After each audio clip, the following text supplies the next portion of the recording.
AGS ஓட எனக்கு இருக்கிற ரிலேஷன்ஷிப் வந்து இப்போ ப்ரொஃபஷ்னல் தாண்டி ஒரு மாதிரி பர்சனல் ஆகிடுச்சு மேம். ரொம்ப சில நேரத்தில் எமோஷ்னலாக ஃபீல் பண்ணுவேன்.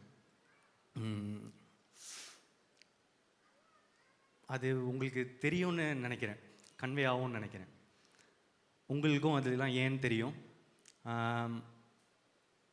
எனக்கு ஹீரோவாக ஃபஸ்ட்டு வாய்ப்பு கொடுத்தவங்க ஏஜிஎஸ் தான்.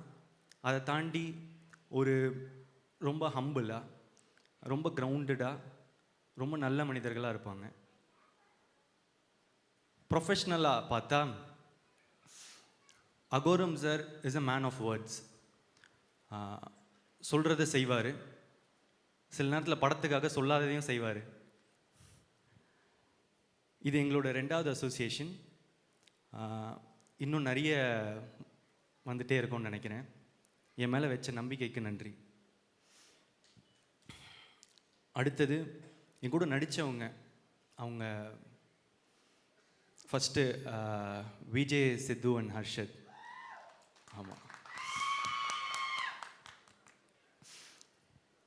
ஒரு பல வருஷம் முன்னாடி ஃபன் பண்ணுறோன்னு ஒரு சீரீஸ் பார்த்துட்டு இருக்கும்போது அதில் வந்து மரத்து பக்கத்தில் சாஞ்சு என்னடா வாழ்க்கை இது டேஷ் மாதிரி அப்படின்னாரு. அதை பார்த்துட்டு எனக்கு ரொம்ப பிடிச்சிட்டு அவருக்கு மெசேஜ் அனுப்பிச்சேன்னு நினைக்கிறேன். அப்புறம் சூப்பராக இருக்குது, பயங்கரமாக பண்ணுறீங்க அப்படின்னு. அப்புறம் பல வருஷம் போச்சு.